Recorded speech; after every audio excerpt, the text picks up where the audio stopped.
जब तक औरत फांसी ना लगा ले, जहर ना खा ले, अपने आप को मार ना दे, जब तक पति जला के मार ना दे, तब तक तुम्हारे को कोई लेना देना नहीं है। मेरा 1 साल 8 महीने का एक लड़का है।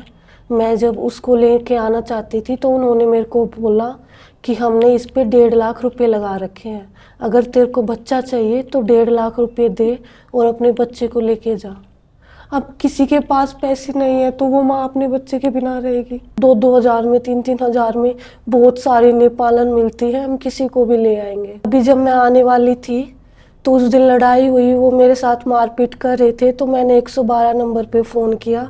तो पहले तो वो बोले मैडम कुछ नहीं है, ये आपका घरेलू वो है, हम कैसे आएंगे। तो आपके पेरेंट्स, आपके भाई कोई सपोर्टिव नहीं है? मेरे पेरेंट्स नहीं है, मेरे को दादा दादी ने पाला है, अब उनकी भी डेथ हो चुकी है और जो और फैमिली मेम्बर्स हैं वो सपोर्ट नहीं करते।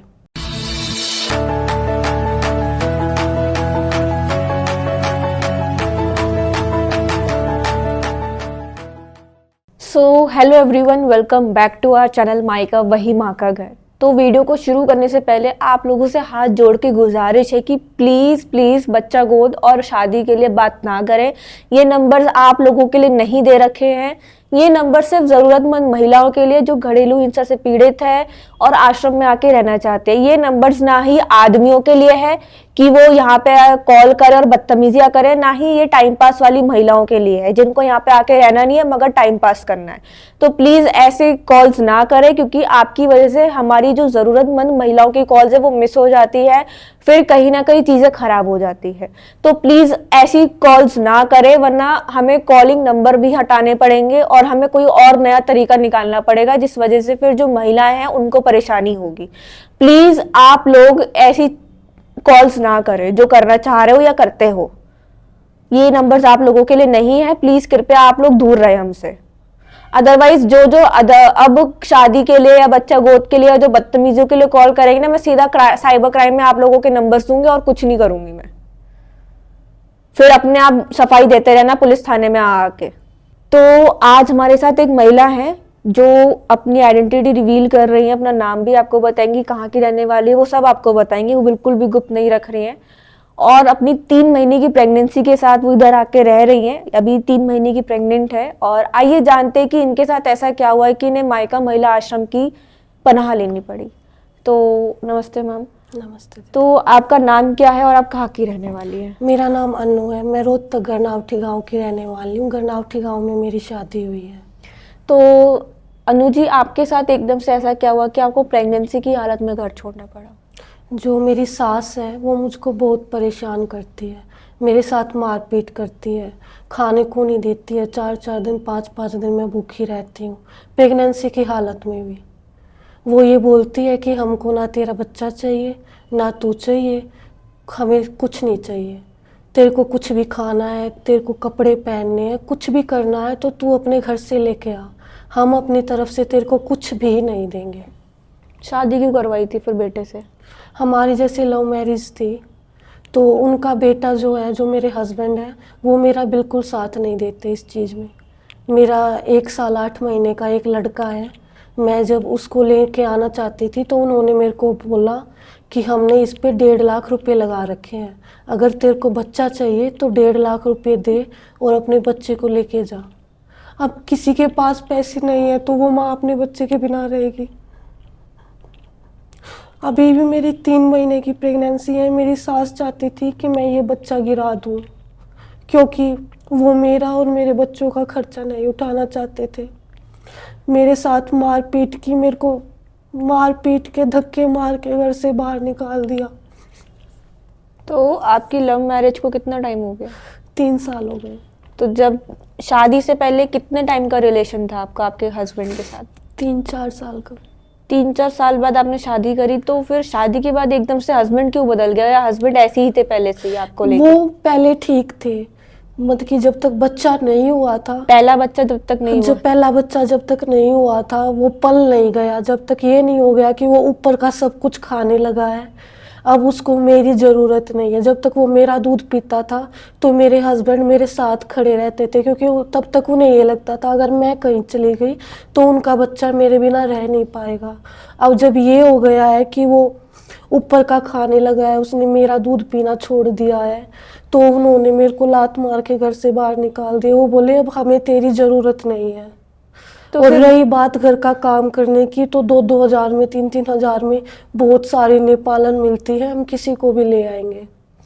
तो सिर्फ बच्चा पैदा करने के लिए उन्होंने शादी करी थी आपसे? मेरे को बिल्कुल ऐसा ही लगता है। जब मैं यहाँ आई तो मैंने उनको कॉल भी किया, तो वो बोले मुझे नहीं रहना है तेरे साथ, मेरे पास मेरा बच्चा है, तेरे को बच्चा चाहिए तो तेरे पास बच्चा है, उसको रख, उसको पाल, हमें भूल जा, हमें तलाक चाहिए अब। मैंने हरियाणा के बहुत सारे केसेस ऐसे देखे कि जिन लड़कों की शादी नहीं हो रही होती है ना, या तो वो दूसरे गांव जाके लड़की को खरीद के लेके आते हैं, मायके वाले को पैसे दे देंगे और शादी कर लेंगे, लड़की को खरीद लेते हैं, या फिर लव मैरिज का झांसा देके जब बच्चा पैदा हो जाता है, लड़का हो जाता है, मोस्ट प्रोबेबली अगर लड़का हो गया तो बहू को लात मार के बाहर निकाल देते हैं। अबे तुम हरियाणा के लड़के इतने गए गुजरे हुए, बिरादरी की लड़की तुम्हें ना मिल रही, लव मैरिज के ऊपर तुम्हें टिकना पड़ रहा है, या दूर गांव की तुम्हें कभी कोई असम की लड़की तुम फंसा रहे हो, कोई बिहार की लड़की तुम फंसा रहे हो, कोई नेपाल की लड़की तुम फंसा रहे हो। मुझे लगता है हरियाणा में ट्रेंड बन गया है कि लड़की लेकर आओ, बच्चा पैदा करो और निकाल दो लड़की को, उसके बाद वो जाने और उसका काम जाने। अबे तुम्हें बच्चे ही पैदा करवाने तो आईवीएफ से करवा लो, सरोगेसी इतना आजकल पॉपुलर है, सरोगेसी से करवा लो, क्यों किसी की लड़की की जिंदगी बर्बाद कर रहे हो? और लव मैरिज है, 3-4 साल का रिलेशन जाए तो तुम कैसे लात मार सकते हो अपनी बीवी को? तुम्हें शर्म नहीं आती है? तो आपने कभी पुलिस में नहीं गए? मैं 3-4 बार मैंने पुलिस केस किया है, लेकिन वो कुछ नहीं करते, वो समझा देते हैं। कई बार मैंने फ़ोन भी किया है। अभी जब मैं आने वाली थी तो उस दिन लड़ाई हुई, वो मेरे साथ मारपीट कर रहे थे, तो मैंने 112 नंबर पे फ़ोन किया। तो पहले तो वो बोले मैडम कुछ नहीं है, ये आपका घरेलू वो है, हम कैसे आएंगे। अच्छा, घरेलू वो है। फिर जब मैंने दोबारा वो 109 वो वाले नंबर पे कॉल करने की कोशिश की तो मेरे हस्बैंड ने मेरा फ़ोन तोड़ दिया और मुझे घर से बाहर निकाल दिया। तो जिन पुलिस वालों ने ये बोला ना ये घरेलू मैटर है, हम कुछ नहीं कर सकते, तो भाई उन पुलिस वालों को एक करारा जवाब दे दूं, तुम्हें इतनी अक्ल होनी चाहिए कि हमारी संविधान में ना घरेलू हिंसा से क्राइम है, डोमेस्टिक वायलेंस एक्ट निकला हुआ है, violence against women domestic violence act 2005। अगर ये घरेलू मैटर होता और कल कोई फांसी लगा लेती तो फिर क्या कर लेते तुम? तब जाके कार्रवाई करते। मतलब जब तक औरत फांसी ना लगा ले, जहर ना खा ले, अपना आपको मार ना दे, जब तक पति जला के मार ना दे, तब तक तुम्हारे को कोई लेना देना नहीं है। तब तक वो कितने भी पैर रगड़ ले पुलिस स्टेशनों में, तब तक तुम्हें कोई कदर नहीं करनी है। जब महिला मर जाएगी या मरने की हालात में हो जाएगी या फांसी लगा लेगी, तब तुम लोग एक्शन में आते हो। इसको मार रहे हैं, पीट रहे हैं, प्रेगनेंसी की हालत में मार रहे हैं, तो ये हिंसा नहीं है, ये क्राइम नहीं है। उसका बच्चा छीन रही है, क्राइम नहीं है। हरियाणा का सीएम कौन है मुझे बताओ? इतना ही मुझे इतनी हरियाणा की स्टेट से इतनी नफरत हो गई ना कि हरियाणा के सीएम को भी इतना नहीं दिख रहा कि उनके स्टेट में कितना मतलब वुमेन्स के कितने केसेस हो रहे हैं। आज अगर हमारे आश्रम में हरियाणा के केसेस सबसे ज्यादा है, कोई रोहतक की है, कोई सोनीपत की है, कोई पानीपत की है, प्रेग्नेंट कर करके बाहर निकाल रखा है। एक पानीपत की लेडी हमारे पास रह रही है, उसको भी प्रेगनेंसी की हालत में निकाल रखा है। उनके घर वालों को लड़की नहीं चाहिए थी, पहली बेटी लड़की कर दी उन्होंने। क्या देश बढ़ रहा है आगे? कुछ देश नहीं बढ़ रहा है। फिर मतलब आपको फिर कैसे, मतलब आप अपने आप को कैसे बचा के इधर आए? मतलब उन्होंने मेरे को मार मार के घर से बाहर फेंक दिया। तो मैंने खुशबू दीदी से बात की, मैं पहले भी यहाँ रह चुकी हूँ आके। अच्छा, आपका रीओपन केस है, मतलब दूसरी बार आ रहे हो? मैं दूसरी बार आ रही हूँ। पिछली बार मैं अपने बेटे के साथ आई थी तो वो मुझको मनाने भी आते थे, फ़ोन भी करते थे, क्योंकि उनका बेटा मेरे साथ था। अब की बार मैं अकेले आई हूँ तो ना वहाँ से फ़ोन आता है ना कुछ आता है। मैंने जैसे आधार कार्ड के लिए फ़ोन किया था, मेरे को ना पैसे दिए थे ना आधार कार्ड दिया था, कुछ भी आईडी नहीं दी थी मेरी। तो उन्होंने बोला अपना आधार कार्ड ले ले और हमें डाइवोर्स दे दे, अपना केस फाइल कर ले, हमें तो तलाक चाहिए, हमें रखना ही नहीं है तेरे को। तो पहले जब आप आए थे तो कितने दिन तक रुके थे आप यहाँ पे? मैं यहाँ अराउंड 3 to 4 months रुके थे। तो 3-4 महीने के बाद आपके पति आपको लेने आए थे, क्योंकि बच्चा आपके साथ था। तब भी उनको इतनी अकल नहीं है कि नहीं मेरी बीवी। फिर जाने के बाद आप प्रेग्नेंट हुए हो? हाँ। मैं पिछले अप्रैल में गई थी यहाँ से। अभी मेरे को 7-8 महीने हो गए हैं, मैं दोबारा आई हूँ। तो आपके पेरेंट्स, आपके भाई कोई सपोर्टिव नहीं है? मेरे पेरेंट्स नहीं हैं, मेरे को दादा दादी ने पाला है। अब उनकी भी डेथ हो चुकी है और जो और फैमिली मेम्बर्स हैं वो सपोर्ट नहीं करते। तो जब आपकी शादी हुई थी तब आपके दादा दादी के सामने हुई हाँ। थी? तो अब आप क्या चाहते हो, मतलब आप अपनी वापस घर बसाना चाहते हो या फिर अपने हस्बैंड से आप क्या चाहते हो, अपने सास और हस्बैंड से? दीदी देखो, मैंने बहुत कोशिश की है, बहुत ज़्यादा। रोज़ रोज़ की मार पीट, खाने को ना देना, बार बार में ताने देना, कपड़े चाहिए अपने घर से लेके आ, किससे लेके आऊँ? अपने बाप को बुला, गंदी गंदी गालियाँ देते हैं, पता नहीं क्या क्या बोलते हैं। मेरी सास बोलती है सलवार खोल, गली पे जाके लेट जा, वहाँ से पैसे कमा, वहाँ से अपना पेट भर, कुछ भी कर। बोलती है बात बात पे अपने घर चली जा, वहाँ एक कमरा लगवा ले, वहाँ कोठा चला ले। मैं कैसे रहूँ वहाँ पे? जिनको अपनी बेटियां इतनी प्यारी लगती हैं, उसकी भी 2 लड़कियां हैं, उनकी भी शादी हो रखी है। वहाँ कुछ भी हो जाए, अगर छोटा सा कोई कुछ भी बोल दे तो मेरे हस्बैंड 2 भाई हैं, दोनों जाके वहाँ खड़े हो जाते हैं। तो दूसरे की बेटी के साथ गलत करने से पहले कोई एक बार भी नहीं सोचता। उनको ये लगता है कि इसके आगे पीछे कोई नहीं है सपोर्ट करने वाला, तो तुम इसको दबा लो। सोचते हैं कि हम कुछ भी कर लेंगे तो इसके साथ आके कौन खड़ा होगा, कोई नहीं होगा। इसीलिए वो इतना गलत करते हैं।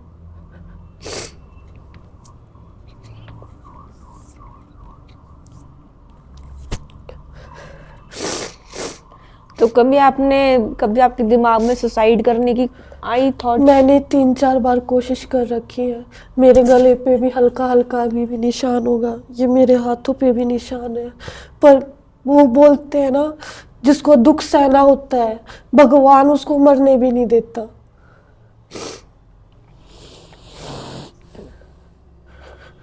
भगवान मरने भी नहीं देता, ना जीने देता है कोई, ना मरने देता है। मेरे को तो मेरे हस्बैंड ये तक बोलते हैं तू कहीं जाके मर जा, यहाँ मर जाएगी तो मैं कहीं नदी नाले में फेंकाऊंगा, अंतिम संस्कार तक नहीं करेंगे तेरा।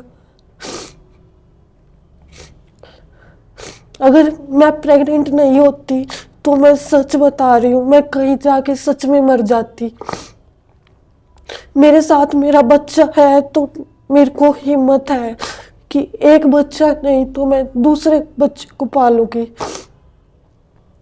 जो शायद ही बड़ा होके मेरा सहारा बनेगा।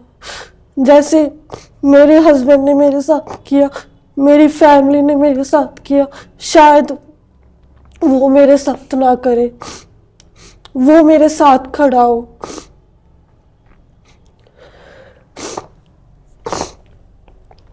तो अभी जैसे आप प्रेग्नेंट हो, 3 मंथ्स की प्रेग्नेंट हो, तो क्या आपको यहाँ पे सारी जो खाना होता है, जिस तरीके से आपको रखना है या रहना चाहते हो वैसे रह पा रहे हो आप? बहुत अच्छा ख्याल रखा जा रहा है, टाइम टू टाइम खाना मिलता है, दूध मिलता है, बहुत ज़्यादा ध्यान रखा जाता है कि किसी भी वजह से कोई दिक्कत ना हो। मैं प्रेग्नेंट हूँ, कोई ऐसा ना हो कि मैं कोई वजन उठा रही हूँ, कोई कुछ भी नहीं करने देता।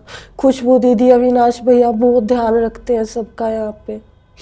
और आपका जो टाइम टू टाइम मेडिकल अभी चल रहा है। हाँ। आपका तो यहाँ पे आपको अब अपने घर से यहाँ पे कितना सुकून मिल रहा है? मेरे को बहुत ज़्यादा सुकून मिल रहा है।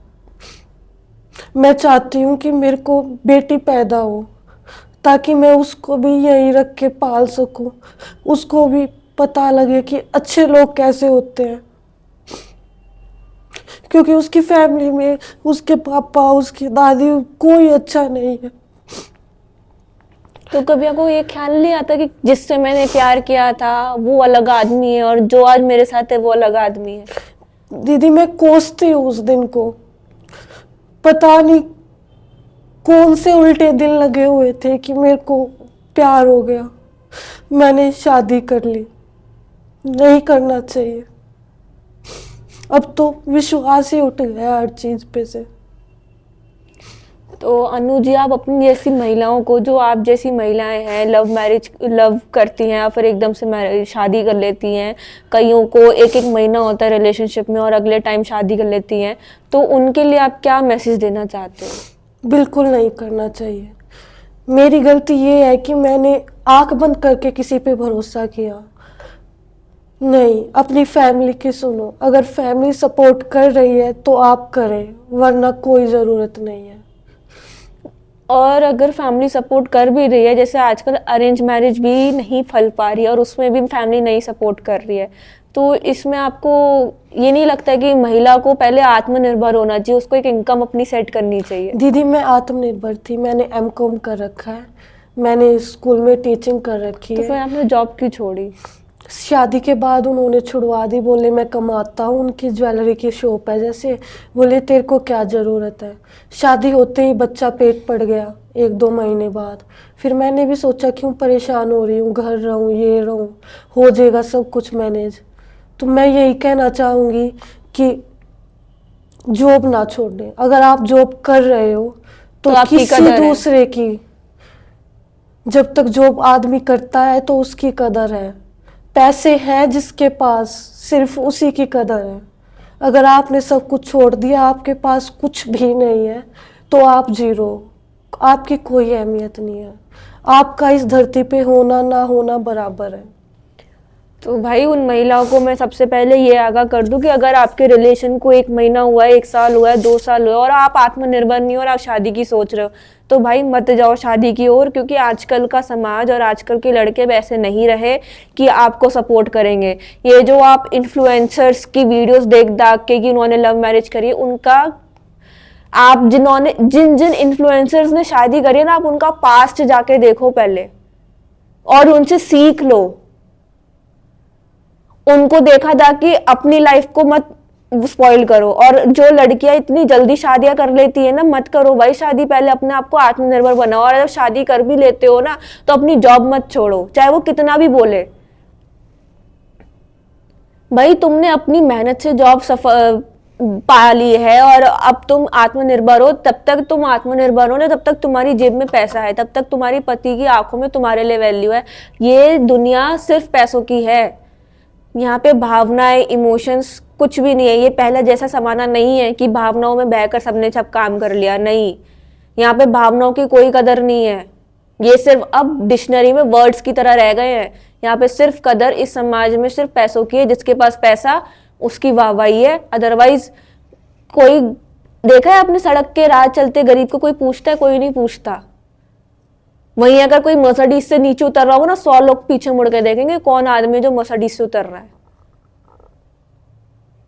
तो प्लीज भाई मत करो ऐसे, अपनी लाइफ स्पॉइल मत करो। हम बहुत बार बोल चुके हैं, मुझे समझ नहीं आता कि फिर भी मतलब आप इतना सब कुछ देख चुके हो, आपके सामने इतना न्यूज आती है, इतनी सारी चीजें आती, तब भी लड़कियां नहीं समझती है। उनके अंदर, उनकी आंखों के आगे पट्टी बंध जाती है कि मैं, इसके अलावा मेरी जिंदगी में कोई नहीं है। भाई पट्टी उतारो, रियलिटी देखो, प्रैक्टिकली देखो, घर जाओ, उसके आस पड़ोस से बात करो, जांच पड़ताल करो, दोस्तों से मिलो, हर चीज करो, तब जाके शादी का डिसीजन लो। भाई उसके घर में आना जाना, अपने माँ बाप को मिलवाओ उससे, उसको अपने घर लेकर आओ, माँ बाप से मिलवाओ, भाइयों से मिलवाओ।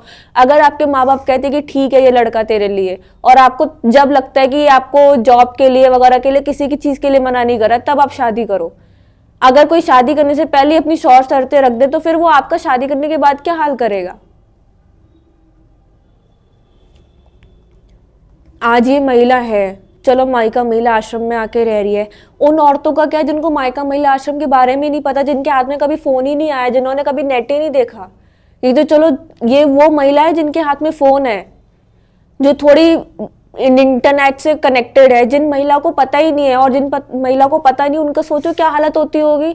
घर में घुट घुट के मर जाती हैं, कई लोग फांसी लगाते हैं, कोई नदी में डूब के मर जाता है, कोई जहर खा लेती है। बहुत सारी चीजें होती है, जरूरी नहीं है हर चीज न्यूज पे दिखाई जाए। बहुत सारी चीजें जो न्यूज में नहीं आती है, जिनकी रिपोर्ट्स भी नहीं लिखी जाती है, एफआईआर भी नहीं होती है, दब के रह जाती है चीजें, और लाशें गड़ जाती है खेतों में, पता भी नहीं चलता किसी को। अपनी जिंदगी बर्बाद मत करो भाई, आगे जाके फ्यूचर बनाओ अपना, मत करो अपनी जिंदगी बर्बाद। कोई नहीं पूछने वाला, अपने माँ बाप नहीं पूछते जब तक उनको ये नहीं दिखता कि हाँ मेरा बच्चा हमारे लिए कुछ करेगा। अगर बच्चा कुछ नहीं कर रहा कॉलेज करने के बाद और घर में बैठा है, माँ बाप को अपना बच्चा बोझ लगने लग जाता है, चाहे वो बेटी हो चाहे वो लड़का हो। माँ बाप भी इसलिए ही पालते हैं बच्चों को क्योंकि उनको पता है कि मेरा आगे जाके सहारा ये बनेगा, वरना माँ बाप भी ना पूछे किसी को भी, अपने बच्चे को भी नहीं पूछेंगे। लास्ट में यही बोलूंगी कि सोच समझ कर डिसीजंस लो, और आपने डिसीजन ले लिया है और कहीं ना कहीं आप इसी तरीके से पीड़ित हैं तो सुसाइड ना करें। और अगर आपके मायके वाले आपका सपोर्ट नहीं कर रहे, समाज आपका सपोर्ट नहीं कर रहा है, पुलिस वाले सपोर्ट नहीं कर रहे हैं, तो मायका महिला आश्रम आपके सपोर्ट में खड़ा है। आप मायका महिला आश्रम में आके रह सकते हैं, कोई प्रॉब्लम नहीं है। वीडियो को ज़्यादा से ज़्यादा लाइक करें, शेयर करें और चैनल को सब्सक्राइब करना मत भूलिएगा। धन्यवाद।